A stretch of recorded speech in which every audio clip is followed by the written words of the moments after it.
Sometimes, the people who make us feel the smallest live under the same roof. I'm Ellie. I'm not loud, and I've never been good at confrontation.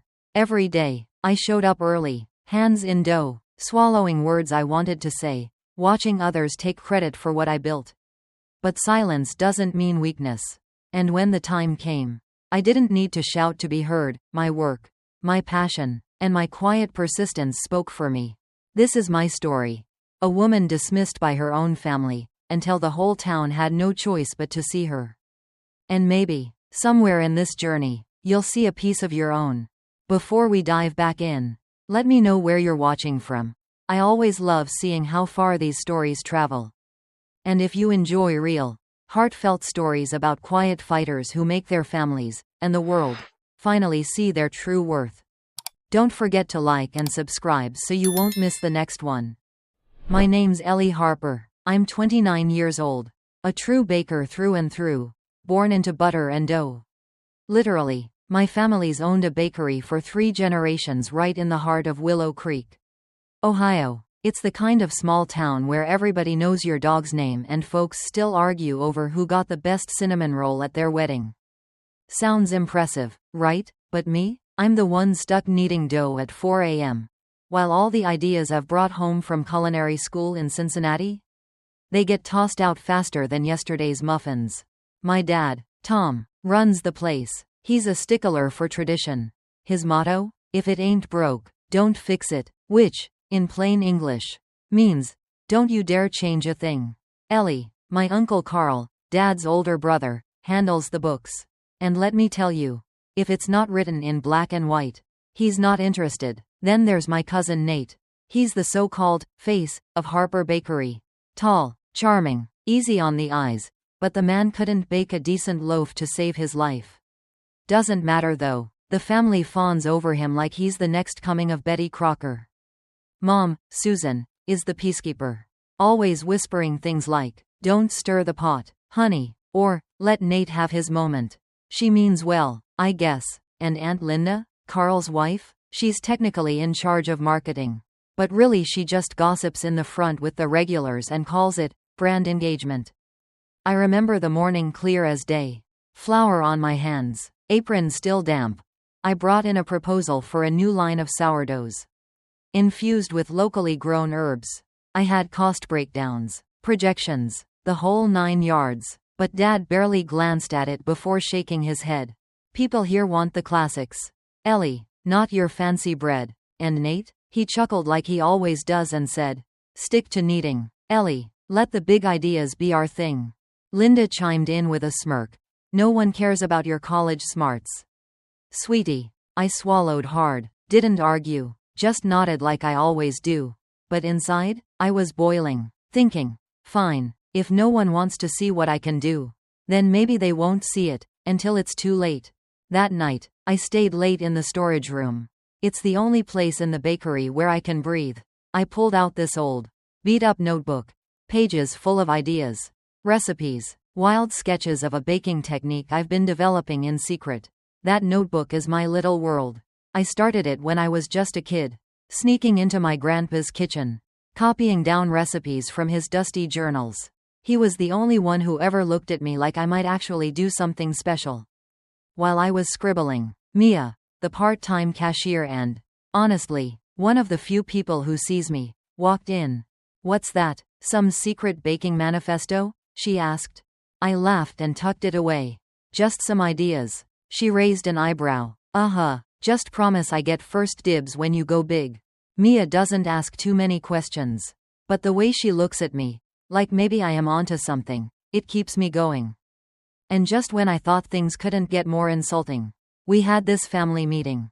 Dad stood up all proud and said, we're launching a catering division for the Harvest Festival. Nate's in charge. I tried to speak up. I've got some ideas that would really fit the theme. Like the new sourdoughs. Linda cut me off with a chuckle.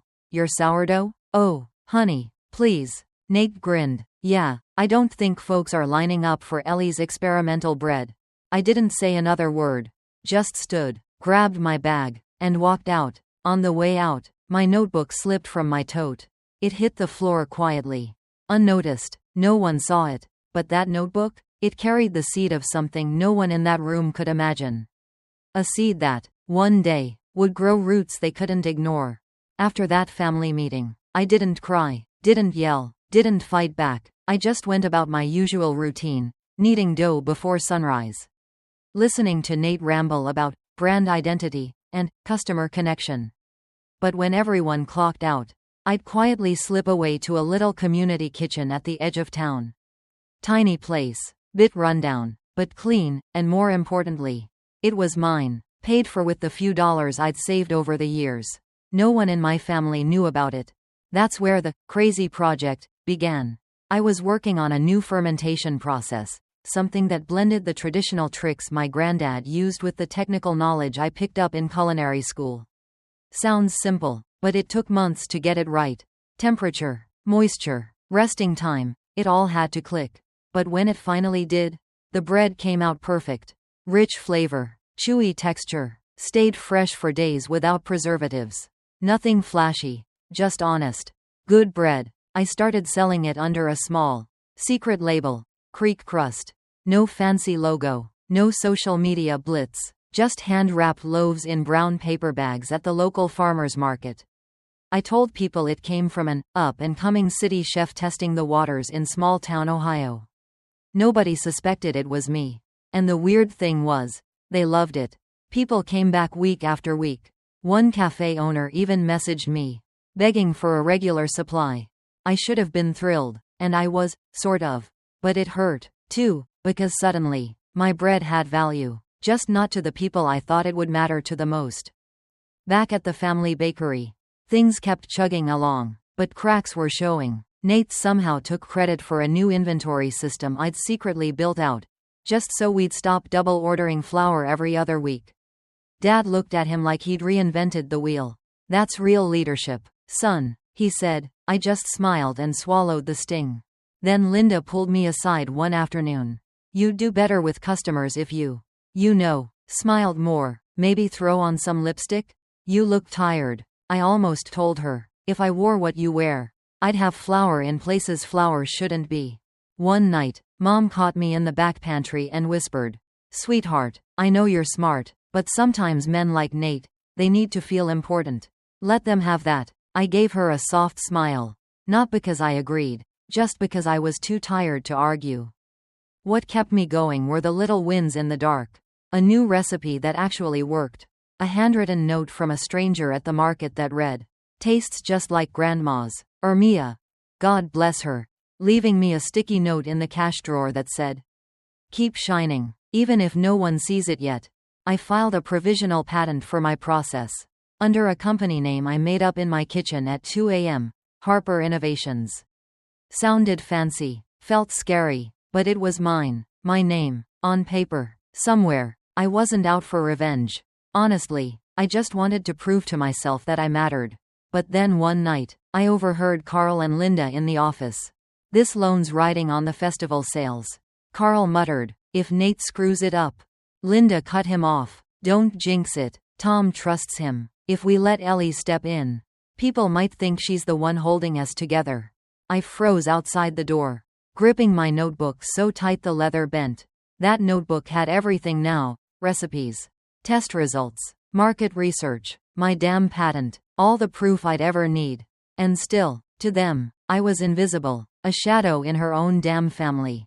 That night, I went back to the community kitchen. The oven was hot, lights dim, clock ticking loudly in the silence. I pulled the last loaf out, perfect rise, golden crust, the kind of bread that makes you stop and breathe it in before you even taste it. Then my phone buzzed. A text from Dad. "Family meeting. Tomorrow 7 a.m. We're talking bakery future." I turned off the oven, washed my hands, stared down at the open notebook on the counter. Then slowly, I closed it, and for the first time in a long while, I didn't feel sad, just ready. That morning, I showed up on time.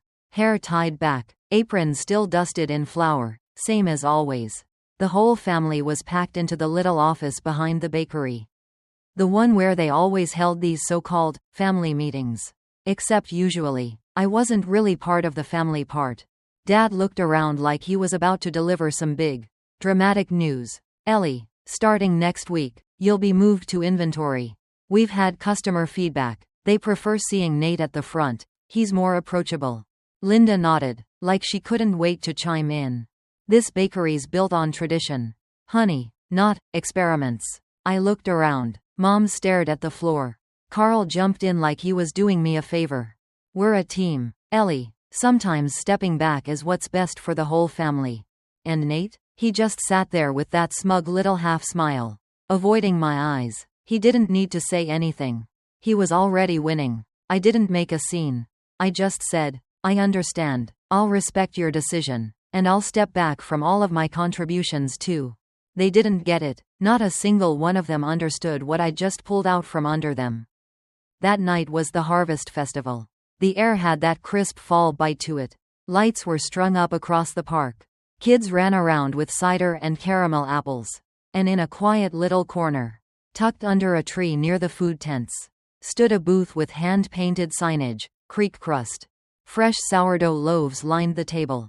Still warm, giving off that smell that makes people stop in their tracks. The booth drew a crowd.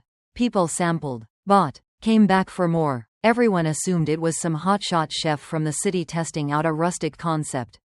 Then I stepped out from behind the booth. I'm Ellie Harper, I said, and I made this. There was a beat of stunned silence. People blinked, some whispered, a few grinned and nodded like, oh, that makes sense now. And my family? Standing just a few booths over? They froze. Dad's jaw fell open. Nate stammered, wait, how did you? Linda tried to fake a smile.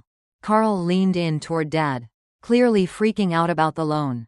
I could practically hear them whispering. Then came the baking contest.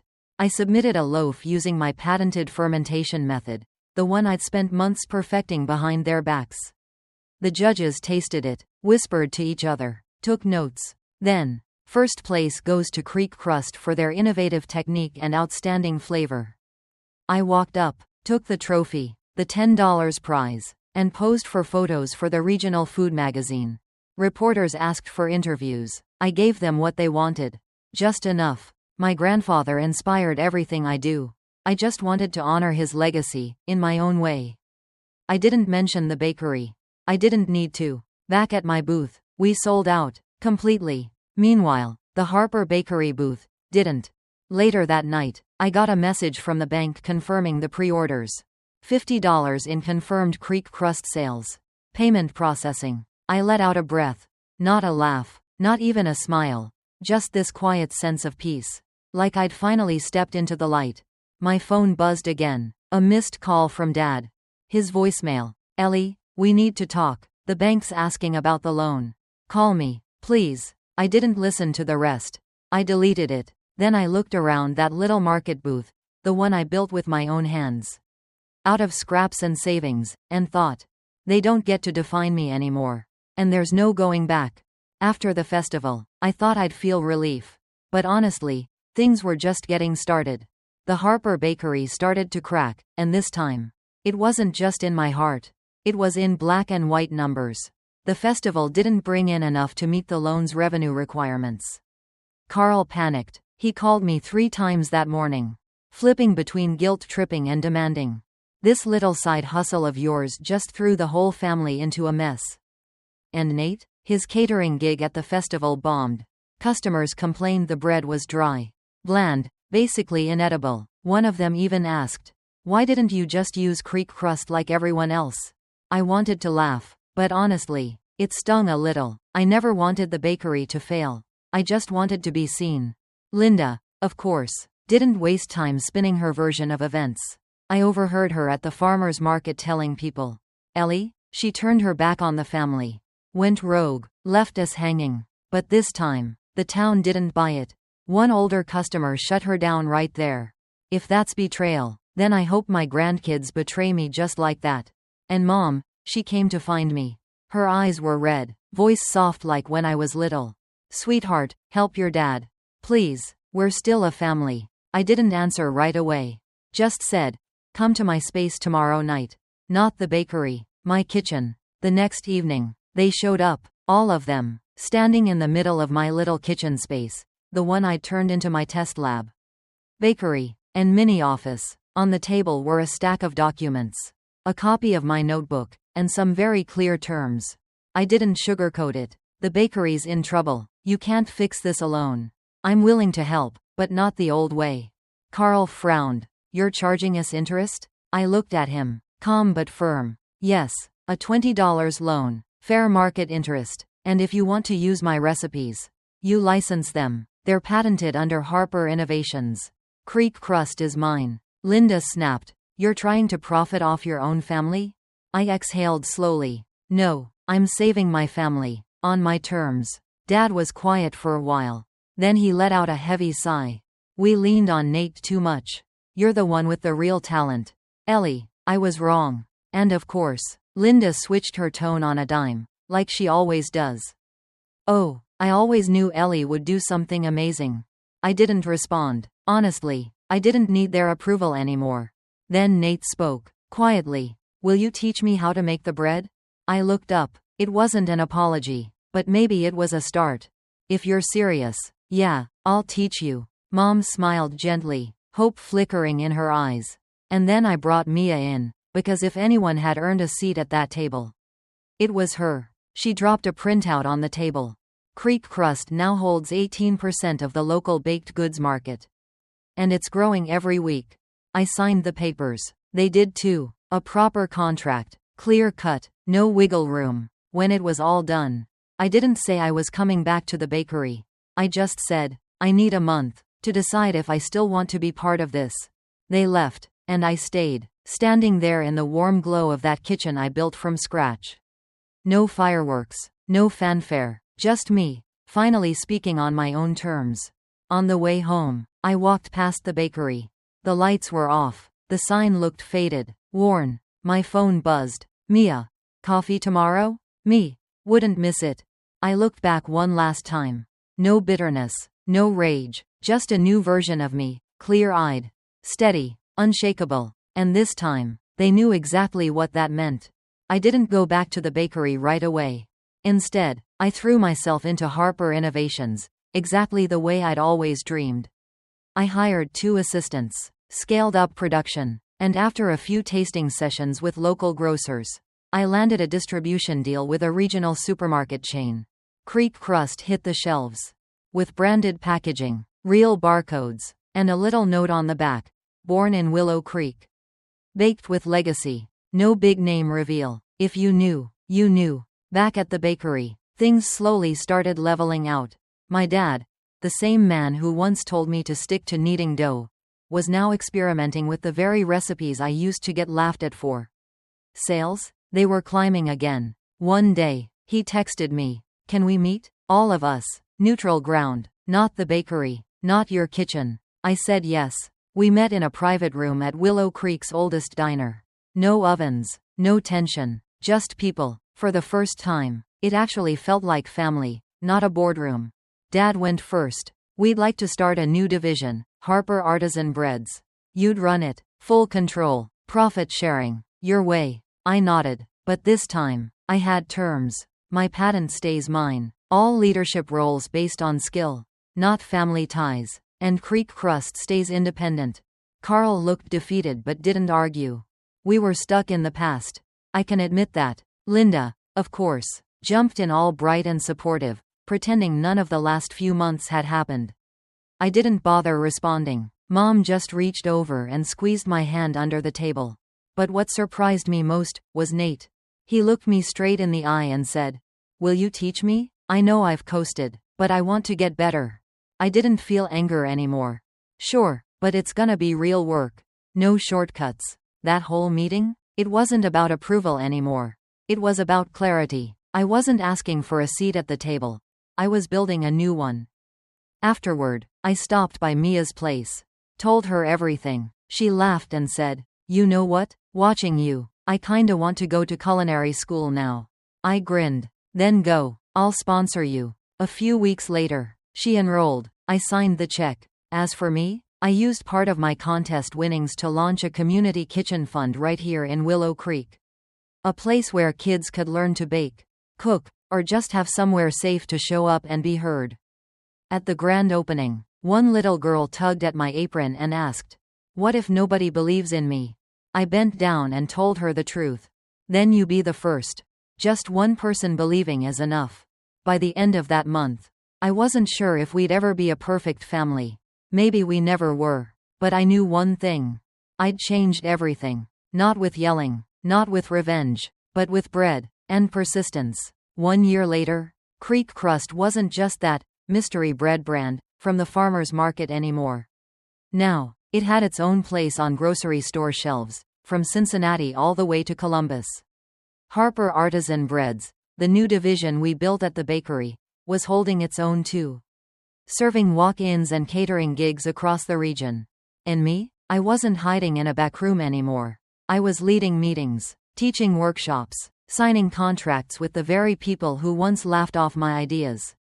But if you ask me what I'm proudest of, it's that I kept my little rented kitchen. Never gave it up. Every week, I still show up to teach the kids at our community kitchen program. Not for show, not for the press, because I remember what it feels like when no one believes in you. And I won't let any kid go through that alone. Mia's now in her 3rd semester at culinary school. She's running her own food truck on weekends at local events. On the side of the truck, in bold letters, it says, "Mentored by Creek Crust's Ellie." At first, I was embarrassed. Now, I smile every time I see it. And Nate, I'll be honest, he's changed. Slowly, but it's real. He's not pretending to be the chosen heir anymore. He's learning from scratch, putting in the hours, asking for feedback, owning his mistakes. I haven't forgotten everything that happened, but I do respect the work he's doing now.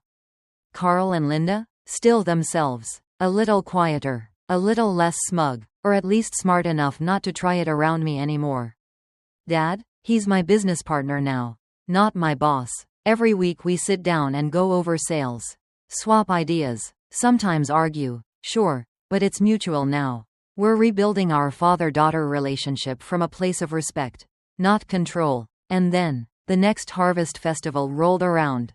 This time, I was invited to speak. As the guest of honor. I stood on that little stage, looking out over the crowd, people sipping cider, eating bread, watching their kids chase each other through the hay bales. And all I could think about was the version of me who stood behind that tiny booth a year ago. Hands shaking, heart pounding, hoping someone would finally see her. So I told them the truth. I told them about being overlooked, about the times I was laughed at, ignored, dismissed. I told them about crying while kneading dough in the middle of the night, thinking maybe they were right, that I wasn't enough. And then I held up my grandfather's notebook, now published as a hardcover book. The cover read, "To the one who dared to rewrite the recipe." People clapped, Mom wiped away tears, and I swear, somewhere, somehow, my grandfather was smiling. Later that week, I was back at the community kitchen. The kids were tossing flour at each other while shaping dough. One little girl tugged at my apron and asked, "Miss Ellie, what if I try really hard, but people still laugh at me?"